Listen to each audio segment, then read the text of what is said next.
목사가 순교하신 두기림 선교사님 가정을 지금 말씀하고 있는데, 제자와 사명이라는 주제를 통해 가지고 이 동영상을 볼 수 있기를 바라요. 제가 더우면 눈이 있어서 빨라요. 하나님의 부르심. 우리 같이 한번 읽어볼까요? 시작. 내가 달려갈 길과 주 예수께 받은 사명 곧 하나님의 은혜의 복음을 증거하는 일을 마치려면 나의 생명을 조금도 귀한 것으로 여기지 않으노라. 사도행전 20장 24절. 소리가 안 나오면 테니스 소리가 나오죠. 이 터키 이제 나오죠.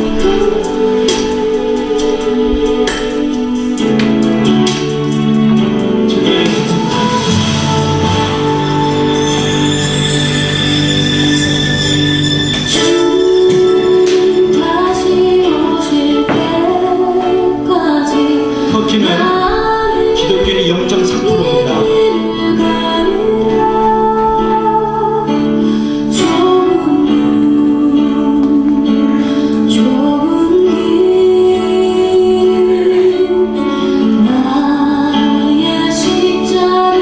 이제 선교사님 사역하는데 성경 배포하고 전도하는데 같이 들어왔어요. 팀이 됐어요. 근데 이들이 위협을 했어요. 인자에 붙고 공문했어요.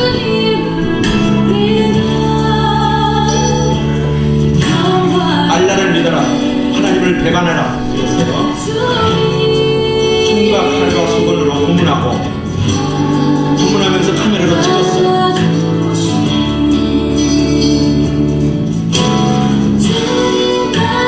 손가락 하나를 잘라냈고 코와 입, 방문까지 칼집으로 도려냈고, 배에서 창자를 꺼냈고,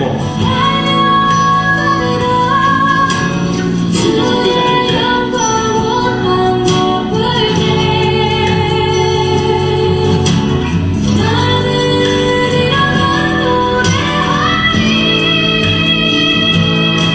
선교사 틀만에 갔던 걸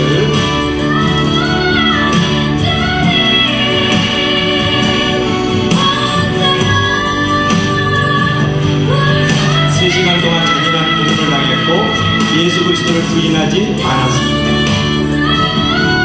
형체를 알아보지 못할 정도로 난도질을 당했고 목이 잘려 순교했습니다. 이 충만 선교사님 부인이고 가족들이에요.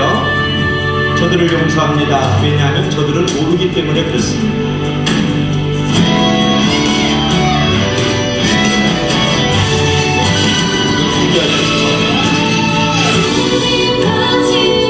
나는 무슬림으로 태어났지만 그리스도인으로 죽을 것입니다 라고 늘 말했습니다.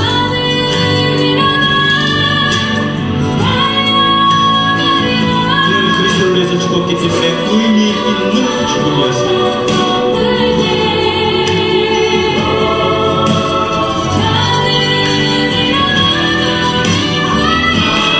소피아 사건, 이제 부르자 그리스도인들이 나타났습니다. 우리들도 죽여라. 공개적으로 나타났습니다.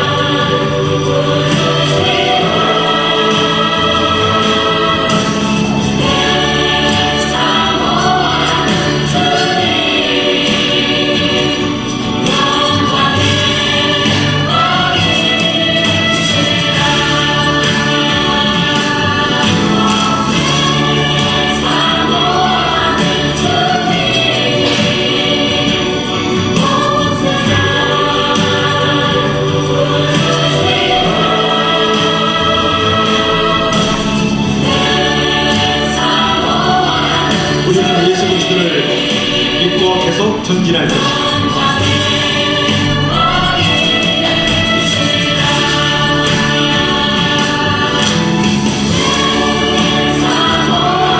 선지 땅의 구원을 감식하고 계속 복음으로 전진할 것입니다.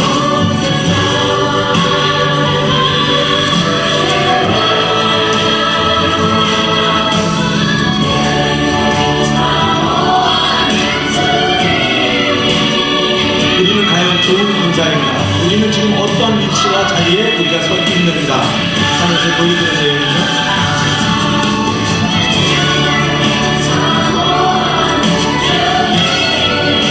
우리 다 같이 읽어봐요. 시작. 내가 선한 싸움을 싸우고 나의 달려갈 길을 마치고 믿음을 지켰으니 이제 후로는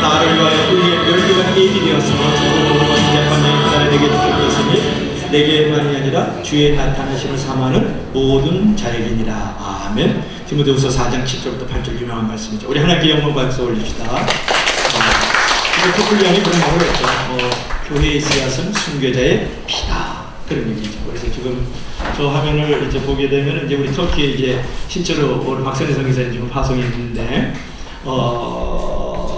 그래서 늘 그 실제로 성기사님이 늘 이렇게 불안하고 두려운 이유 가운데 하나는 뭐냐 그러면, 이제 지금 그 스포츠 선교를 하고 있는 그 멤버들 가운데 혹시 이와 같은 친구들이 있어서 언제 우리를 위협하고 언제 우리를 또 이렇게 순교의 자리로 끌고 갈지 모르기 때문에 매우 불안하고 두려워하고 있어요.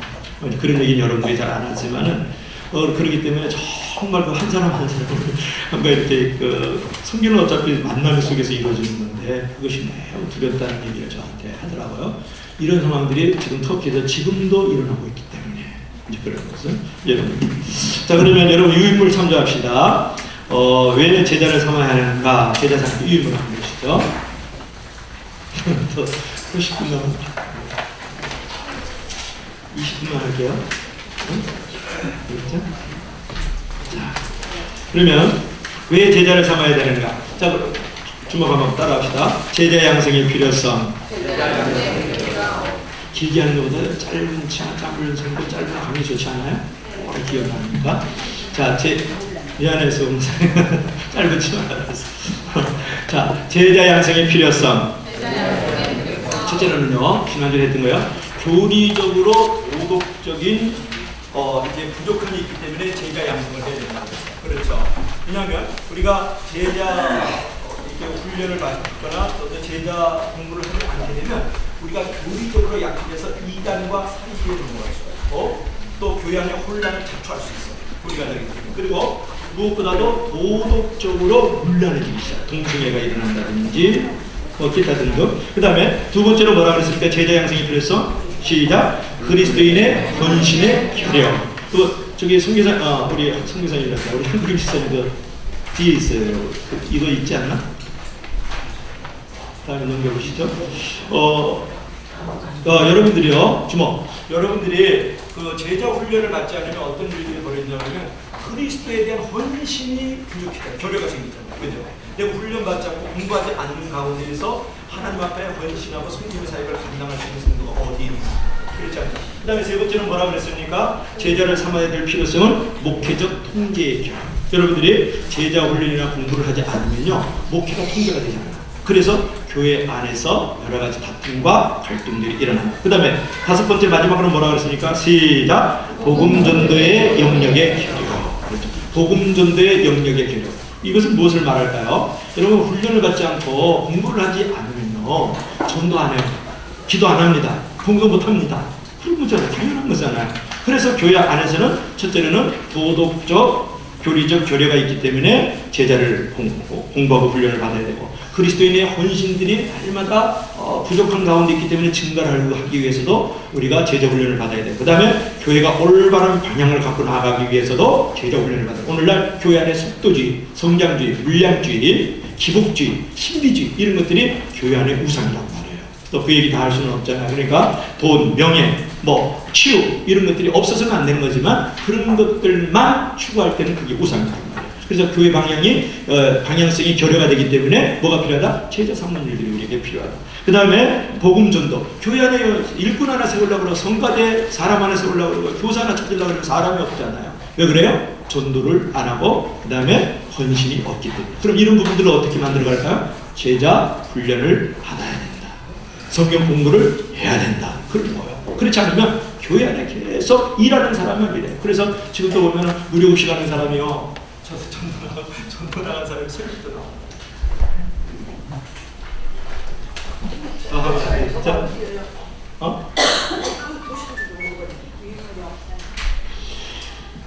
모르면 영어로 해석하기 전에 축원하면 되잖아요. 괜찮아요. 눈으로 보면 아무 의미가 없다니까요. 영어로 해석하면 되죠. 순념이요.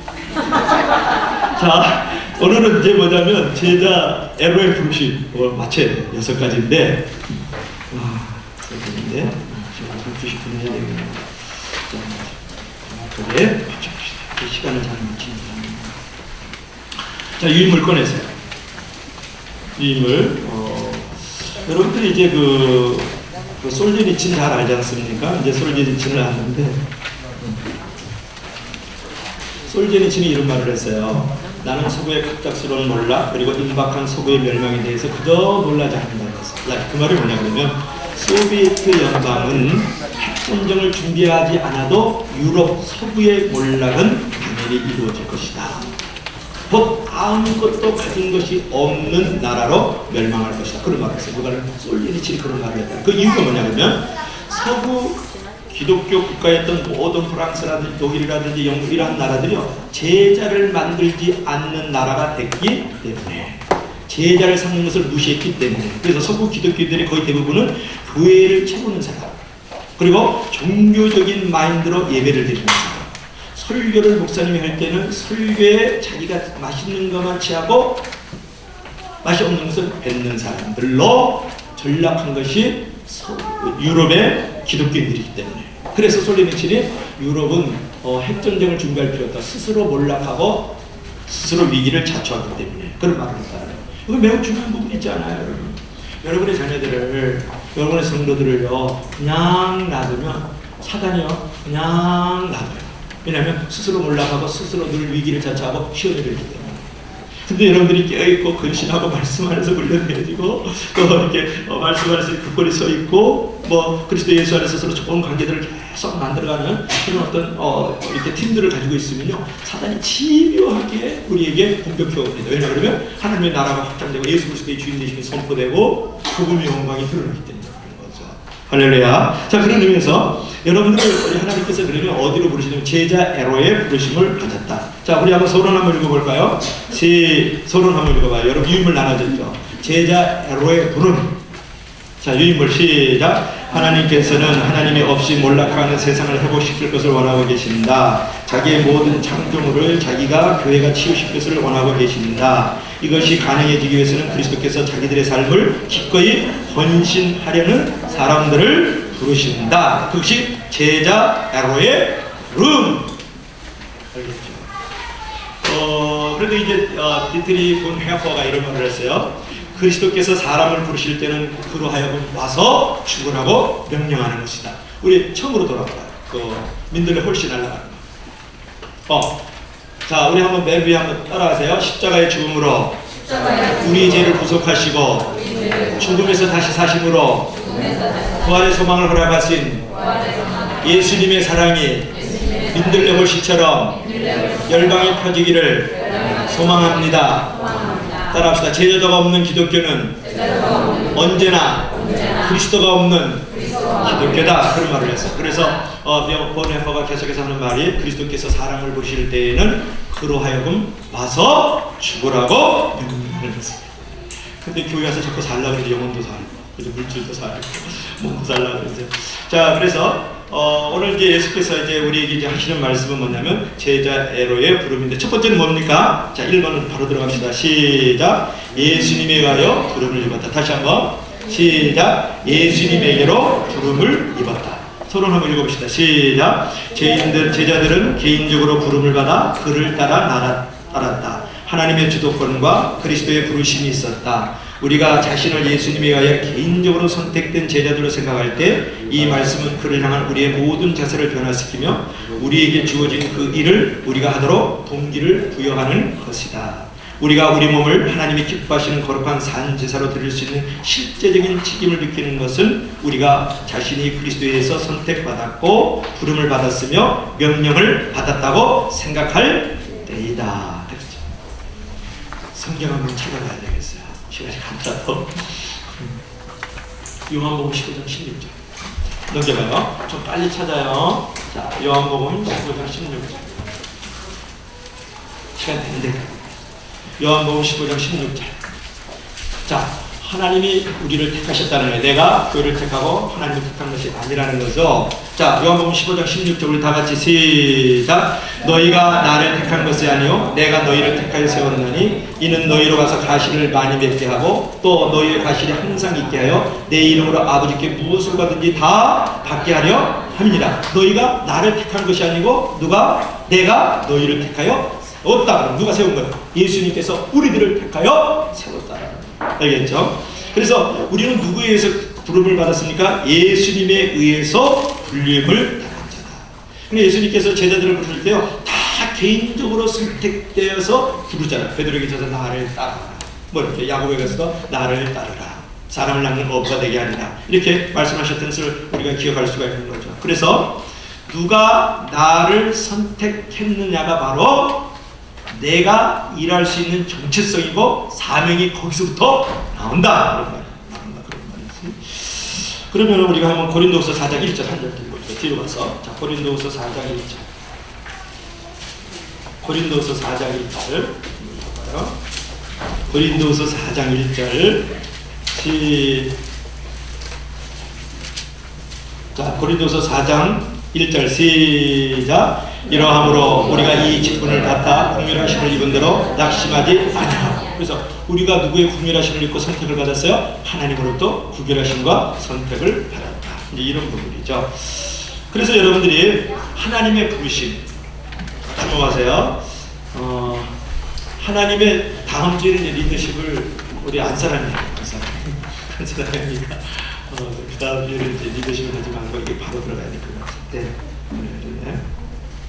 잘 주목하세요. 하나님의 부르심, 그리스도의 주도권, 성령의 절대적인 사역에 대해서 사역이 나를 하나님께서 부르셨다라는 것을 느낄 때 우리는 담대하게 복음을 증거할 수 있고 고난받을 수도 참을 수가 있고 부르심에 합당하게 증인되고 봉사자로서의 길을 걸어갈 수가 있는 것입니다. 알겠죠?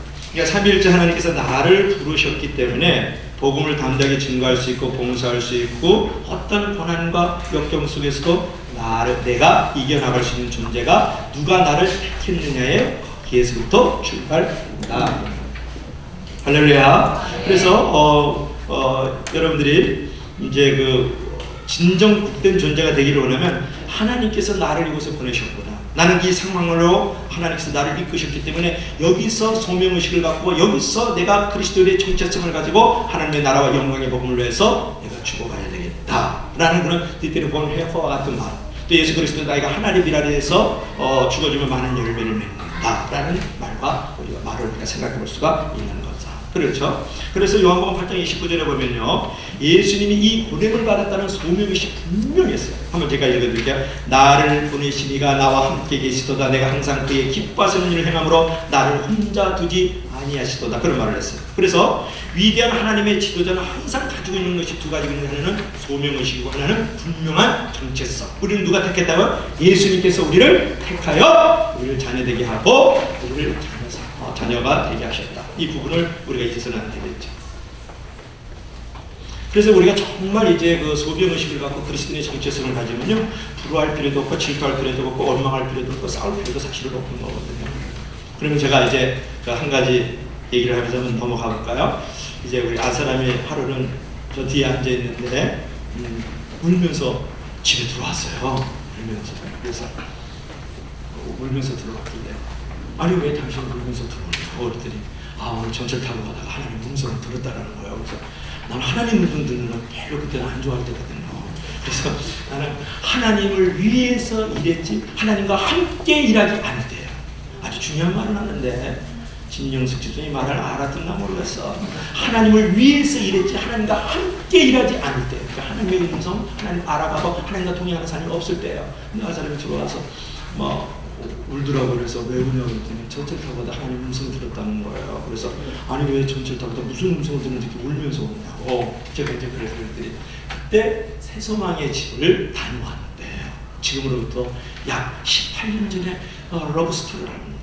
그래갖고 18년 전에 거기 와인 본부가 있어가지고 거기를 갔다가 내려오면서 이제 우리 노주택 원장님도 만나고 거기 이제 그 원의 원목도 만나고 이제 그러면서 왔어요. 오면서 이제 전철에서 무슨 음성을 들었냐면 그때 이제 그 원장님을 만나고 이제 원목 목사님을 만나면서 하나님 이제 무슨 일이냐면 여기에 지금 사랑의 집에 성도가 어린아이들을 돌볼 수 있는 리더가 없다라는 거예요. 선교 그쪽에 훈련 받은 사람이 와서 좀 맡았고, 왜냐하면 특수성이 있으니까 그냥 또 뛰쳐나가 또 목사님을 데려와도 또 거기를 이렇게 선교를 쓰는 어떤 상황들이 좀 어려움이 있다고. 그래서 지금 여기에 지금 리더가 없어가지고 우리 친구들 선교하는 사람이 없다고 그 말을 들은 거예요. 그러니까 저 사람이 그때 평생에 나보다 한 6년 7년 선배잖아요. 전쟁이 사고가. 그래서 나한테 이따 한씩 교만하게 동변해주는 게 될 수 있게 바랍니다. 그래서 그래가지고 저는 신학과라고 나한테 신학과 나왔으니까 이런 얘기하면 안 되는데 이거 밤새 해야 되는데 이거 맞네. 5분만 줘야 돼. 근데 그렇지. 그래가지고 이제 그래가지고 왔어요. 그래서 그래가지고 왔는데 그때 한 달 쉴 때예요. 쉴 때 이제 같이 이렇게 계속 사역을 해서 같은 교회에서 예배를 드리고 가는데 주한장로에 부목사일 때 그때 사모가 이제 잠깐 있었죠. 그래가지고 이제 전철 타고 오는데 그때 하나님의 음성을 듣는 네가 어렸을 때 수색교회 출신이거든요. 서울 수색교회에서 기도를 하고 또 어렸을 때 이렇게 기도를 했을 때 와나 또 어려운 사람들의 어머니가 되고 또 이렇게 깡패 같은 사람을 이제 데리고 네가 목사로 그 사람을 잘 세우기를 원하지 않았느냐. 그때 목사라는 생각을 안 하고 이 두 가지가 늘 저 사람은 이렇게 사명처럼 와 있었어요. 그래서 어려운 어친구들을 돌봐주고 그 다음에 저 목사님이 도시락을 따뜻하게 하면 싸주는 그런 목사님 가방 들어주는 시사님 소울이었거든요. 근데 전철 타고 오다가 그분을 만나고 이제 내가 그러면 주일날하고 수요일날 봉사를 하겠습니다. 이런 식으로 된 거예요. 일주일에 2번 와서 내가 자원봉사자로 애들을 섬기겠습니다. 그렇게 된 거지. 그리고 전철 타고 오다가 가서 네가 어렸을 때 네가 했던 그 기도를 내가 지금 응답한다. 할렐루야. 그러니까 여러분 하나님의 음성을 들으면 벼락치듯이 달려오는 거고 막 온몸에 전율이 막 치치치치 하고 막 백만 몇 전율이 오잖아요. 그래가지고 이게 감동이 돼가지고 집에까지 올면서 이렇게 울면서 오는 거예요. 그 음성을 듣고. 그래가지고 지금 18년, 19년 됐죠? 지금까지 봉사하는 내가 왜 이제 그 얘기를 하냐면 자랑하는 게 아니라 이제 사랑스러워서 얘기를 하는 건데 그게 뭐냐면 하나님이 그를 택하셨다는 분명한 정체성 소명의식이 있기 때문에 20년 차까지 온 거예요. 할렐루야. 그래가지고 저 사람 장기 직원하고 있잖아요. 스스로 거의 구테타 수준에 저분이 나오면 큰일 납니다. 그래가지고 지금까지 거기를 지금 예수님께서 택하셔서 그를 세운 것이 지금까지 이렇게 아까 리더로서의 넓고 깊고 길고 높게 계속 영향을 주면서 사역할 수 있는 것은 예수님께서 그를 부르셨다는 분명한 정체성, 소명의식이 있기 때문이다. 할렐루야. 그래서 오는 거예요. 그래서 하는 거예요. 이런 소명이 없기 때문에 이런 소명의식이 없고 이렇게 정체성이 없기 때문에 그런 거 한번 느끼지 못하고 그런 것을 확신하지 못하기 때문에 조금 직분하다가 쳐버리고 교회 이곳에서 저곳으로 옮겨다니고 난리치는 거예요. 그러지 않길 주님을 축원합니다. 자, 두 번째로 봅시다. 두 번째로 누구에게로 부름을 입었죠? 시작. 예수님에게로 부름을 입었다. 읽어봐요. 시작. 예수님에 대한 부름은 역시 예수님에게를 부릅니다. 예수님의 부름은 인격적이셨다. 그의 제자들은 그를 따라야 했고 그와 함께 있어야 했고 전심으로 그에게 헌신을 했다. 그들은 예수님에 대한 신앙을 가졌고 자기들의 죄를 회개하고 그를 믿음으로만 제자들이 될 수 있었다. 여기서 뭐라 그랬어요? 예수님을 따르는 예수님에게로의 부름은 뭐냐? 예수님께서 부르신 거하고 예수님에게로의 부름은 뭐냐 그러면 뭐라 그랬어요? 그를 따라야 해. 예수님을 아는 것이 중요한 게 아니에요. 예수님을 따르는 것이 중요한 겁니다. 쫓아가는 것이 중요한 거예요. 삶으로 인격으로 예수님 아는 거, 교회 아는 거, 목사님 아는 거 뭐가 중요해요? 교회를 따라가는 게 중요해요. 목사님을 따라가는 게 중요해요. 예수님을 따라가는 것이 중요해서 제자들이 예수님을 쫓아가라. 그 다음에 뭐라 그랬어요? 그와 함께 있는 거예요. 그와 함께. 여러분 정말 예수님과 함께 있는 거예요? 네. 수상한 가정으로 함께 있지 않아요? 영주자매? 체지우 이번 주 끝나는 거 아닌가? 꼭 봐야지. 나 거기 빠졌어. 체지우가 쓰던 모자도 하나 더 사서 쓰려고. 여러분들은 되게 거룩하다 좀 모르는 것 같네요. 안 보는구나. 나만 타락했구나. 여기 많은 사람들이 돈과 함께 있어요. 많은 사람은 친구와 함께 있어요. 어떤 사람은 술, 담배와 함께 있어요. 어떤 사람은요, 돈과 함께 있어요. 어떤 사람은 건강만 어떤 사람은 사랑하고만 함께 있어요. 요새 다 큰 거 좋아한다고. 내가 한 두 사람 알아요. 다 알아.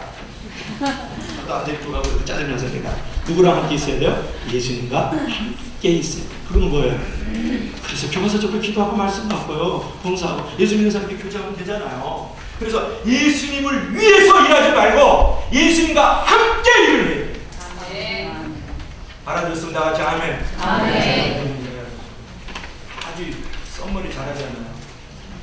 예수님을 위해서 일하는데 예수님과 함께 일은 안 해.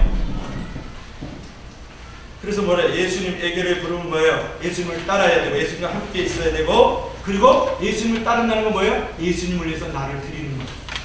십자가만 바라보지 말고, 십자가에서 은혜만 잊지 말고 십자가에 달리고 십자가에 죽을 줄도 알아야지. 할렐루야. 그런 신앙을 말하는 거예요. 자, 넘어갑시다. 3번 순종의 부르심.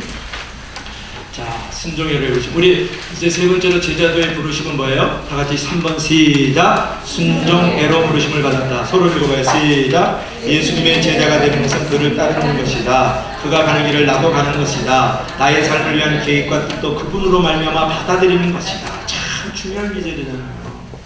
그를 따른다는 것, 그 길을 나도 가는 거예요. 여러분, 넓은 길로 가면 점점 좁아지는 인생, 나중에 문도 닫히고 길도 없어지는 인생이 됩니다. 그러나 좁은 길, 좁은 문으로 들어가면 점점 길이 넓어지고 문도 넓어지면서 많은 사람들이 나를 따르는 팔로우의 리더가 되실 뿐만 아니라 많은 사람들이 높여지는 높은 자리에 올라가는 줄을 믿으시길 바랍니다. 할렐루야. 그래서 그분이 가는 길을 나가고 그분이 가시는 곳에 내가 따라가요.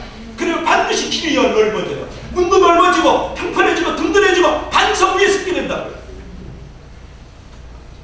자꾸 넓은 문으로 들어가고 넓은 길로 가니까 나중에 문도 없어지고 길도 닳아서 없어져 버리고 하는 거예요. 내 위치도 없어지고 돈도 없어지고 건강도 없어지고 물질도 없어지고 교회 안에서 네 위치도 없어져 버리는 거예요. 그게 저주고 그게 증거죠. 그래서 넓은 문으로 들어가지 말라. 좁은 문으로 들어가라고 했잖아요. 좁은 문으로 넓은 문으로 들어가지만 좁은 문으로 들어가, 넓은 길로 가지만 좁은 길로. 그럼 멸망의 길이다. 그래서 여기서 뭐라 그랬어요? 순종의 길을 간다는 건 뭐예요? 립 서비스만 하지 말고 순종의 길은 뭐예요? 그 길을 그가 그를 따른다는 것이고 그가 가는 길을 나도 가는 거예요. 순교자의 길이잖아요. 아까 그러니까 그렇게 나의 모든 삶을 위한 계획 같은 또 그분으로 말미암아 받아들이는 거예요. 그리스도의 주객권을 인정으로 하듯이라고 그러죠. 그 밑에 한번 읽어봐요. 시작. 과거의 이기적인 제 삶에 대해서는 아니요, 예수님에서는 예 라고 말하는 것이다. 내적인 신앙은 외적 순종을 동반해야 된다. 결국으로는 믿기 어렵다는 것은 순종하기 어렵기 때문이다. 그래서요, 좁은 문으로 들어가면서 잘 믿으세요. 그러면 인생이 쉽게 살아가요. 근데 넓은 문으로 들어가서, 넓은 길로 들어가서 이렇게 쉽게 믿으면요, 맞나? 쉽게 믿으면요 인생이 어려워져요. Do you understand?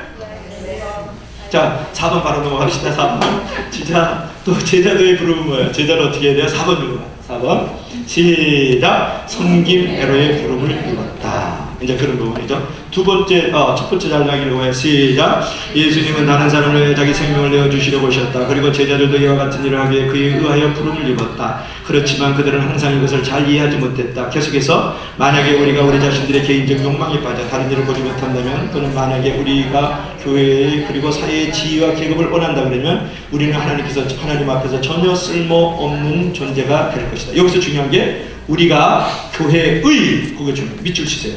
우리가 교회의 그리고 사회의 지위와 계급을 원한다 그러면 우리는 하나님 앞에 어떻게 하다고요? 전혀 쓸모없는 존재가 됩니다. 그래서 여러분들이 교회 안에서, 교회 바깥에서 자꾸 이렇게 높아지려고만 하면은 하나님 앞에 쓸모없는 존재가 되는 거예요. 그래서 우리가 자꾸 낮아져야 되잖아요. 그래서 이렇게 해야 돼요. 섬기는 자는 주먹, 섬기는 자는 위치는 높고 태도는 낮게. 무슨 말씀하는지 알겠죠? 그래서 예수께서 그런 말씀하셨어요. 제가 설교 좀 했죠. 주와 선생이 되어 너희는 발을 씻어주는 섬기는 자가 되라. 그래서 우리가 사회 속이나 교회 속에서 높게 자꾸 올라가려고 우리가 기도할 줄 알고 거기에 비전을 가질 줄 알아야 돼요. 그럼에도 불구하고 그 높은 자리에서 내려와서 발을 씻겨줄 수 있는 섬김의 자리가 될 때, 태도를 낮게 가질 때 그 낙차폭이 큰 만큼 영향력 있는 리더가 될 수 있다. 그죠? 2번 듣는 거 아니죠? 3번 듣는 거죠 벌써. 많이 들었잖아요. 이런 부분. 그 다음에 성공하는 슈퍼맨이 되려고 그러지 말고 교회 안에서는 우리가 섬기는 슈퍼 서번트가 될 줄 알아요. 교회 안에서 자꾸 성공하는 자가 되려고 그래요. 돈도 많이 벌고 또 다른 사람이 인기도 얻으려고 그러고 오늘 앞에서 대표기도 하고 새벽기도 금요기도 같은 데서 부의장에서는 기도하지 않고 이런 거는 다 성공하려는 슈퍼맨의 그런 스타일의 그 리더들이에요. 근데 우리는 어떻게 된다? 슈퍼맨 원도 부분이 되지 말고 뭐가 돼야 된다고요? 슈퍼 서번트가 돼요. 그래서 우리는 아주 큰 종이 돼요.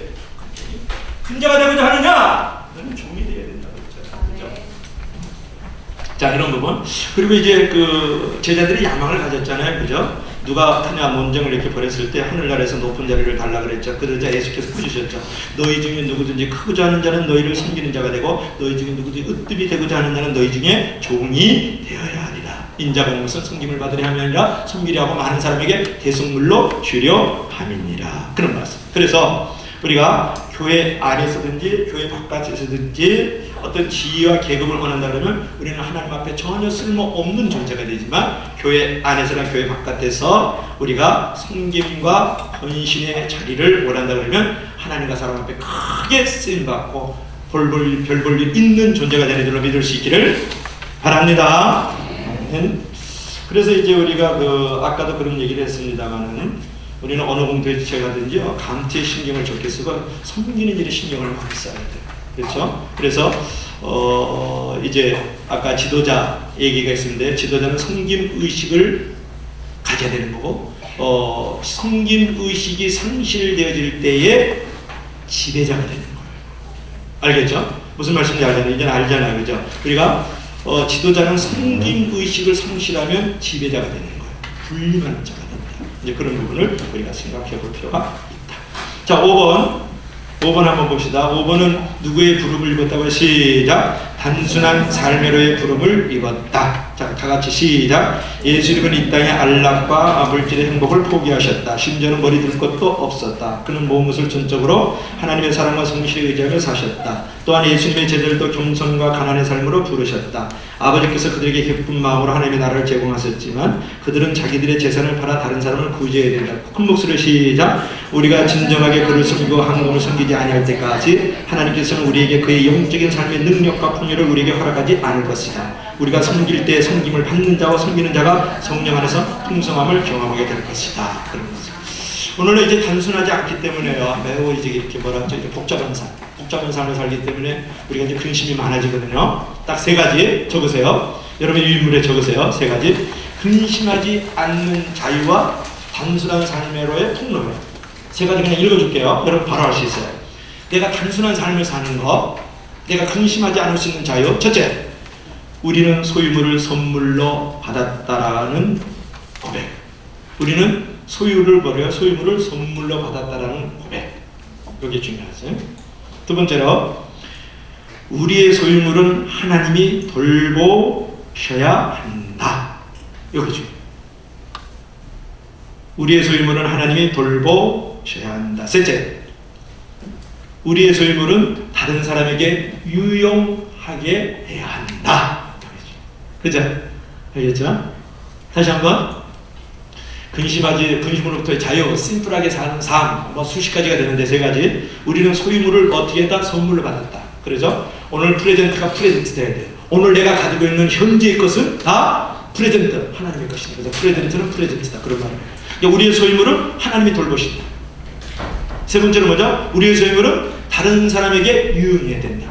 그래서 우리 그 제자분 얘기를 금요일날도 잠깐 했는데요. 그런 얘기 했어요. 이번에 그 교육이들도 많이 나왔습니다. 그 얘기만 합니다. 돈을 사랑함이 일만하게 뿌리가 되나니 그렇게 얘기했어요. 그를 사모하는 자에는 올무와 뭐라지? 올무에 걸리게 된다. 그런 말을 했어요. 그래서 돈을 사랑하는 것은 중요하다. 그러나 사모하지 말자. 집착하고 그게 노예가 되지 말자. 그렇죠? 그런 부분들을 얘기를 했어요. 그래서 단순한 삶의 부름을 입다. 마지막! 가겠습니다. 마지막. 자, 마지막은 뭐죠? 7번까지 있네요. 자, 고난의 로이 부르신 우리 자, 고난의 시 부르심 소를 읽겠습니다. 시작. 예수님께서 자기 제자로 하여금 자기를 따르라고 부르셨을 때 그들은 기꺼이 자기를 부르는 사람의 길을 걸어야 했다. 그 길이란 바로 십자가의 길이다. 만약에 그들이 자기들의 삶의 모든 것을 예수님과 함께 나눠야 했다면 그의 기쁨만 아니라 고통까지도 함께 나눠야 된다. 그 아래 시작. 고난은 제자도와 떨어질 수 없는 요소다. 하나님의 심오한 역사는 육체적 박해와 정서적 박해라는 고난의 연속이다. 우리는 기도해야 한다. 박해가 오지 말 것을 위해서가 아니라 우리가 그것을 당할 만한 가치가 있게 하기 위하여 기도해야만 한다. 하나님의 축복은 박해를 통해서 오기 때문이다. 그래서 간단히 얘기합시다. 예수를 믿으면요, 육체적인 고난도 있고 정서적 고난도 있어요. 알겠죠? 그래서 그런 부분에서 고난은 변장한 사자다. 그런 얘기를 우리가 생각해야 돼요. 마지막으로 자 6번 7번이군요. 자 7번까지 있네요. 그죠? 자 7번 우리 마지막으로 읽겠습니다. 자 7번 자격에 관계없이 시작. 자격에 관계없이 부름을 받는다. 이게 중요해요. 자격에 관계없이 불렀어요. 어떤 사람은 자격이 있어요. 대학교 이상 졸업하면 성가대 하는 줄 알아. 어떤 교회는요, 성가대는요, 서울대 음악학과를 나와. 죄송합니다. 이사가 또 너한테 얘기하는 거야. 서울대 음악학과, 연세대 음악학과를 나와야만 성가대 하는 교회도 없다 있다. 있습니다. 조심해야 돼요. 레슨 다 받아야 되고요. 뭐라 그러죠? 이렇게 노래 잘하는 거. 응? 오디션 그런 거 받아가지고 목사님처럼 이렇게 소프라노 그런 게 잘 돼야만. 비웃는 사람 두 분에게는 영원한 축복이 있길 바랍니다. 그러니까 이제 그런 부분. 근데 자격에 관계없이 누가 불렀다? 예수님이. 읽어봐요. 시작. 랍비들은 전례를 따라 정결한 사람들, 율법을 별관한 지적 능력을 소유한 사람들 가운데서 자기 제자들을 받아들였다. 이에 의하여 예수님은 신기하게도 사회 각계각층의 사람들을 아무 자격 없이 제한도 없이 자기에게로 부르셨다. 인간적으로 말한다면 우리는 제자들을 선택할 때 예수님이 선택한 사람들보다 더 자격이 없는 사람들을 골랐을 것이다. 그러나 하나님의 방법은 우리의 방법과 다르다. 예수님은 아버지께 절대적이며 완전하게 순종하심으로 그의 실족하고 자기를 실망시킬 사람들까지 부르셨다. 그러나 한 번도 그들에 대한 사랑을 처리하신 적이 없다. 예수님은 끝까지 그들을 사랑하셨다. 자, 마지막으로 여러분, 예수님의 그 12제자가 어떤 사람이라고 생각하세요? 예수님의 12제자. 자, 예수님의 그 제자들을요, 대기업의 인재 등용 프로그램에 전부 입력을 시켰어요. 예수님의 12제자들을 보자면 과연 이들이 정말 세계를 경림할 만할 수 있는 그런 인재들인가?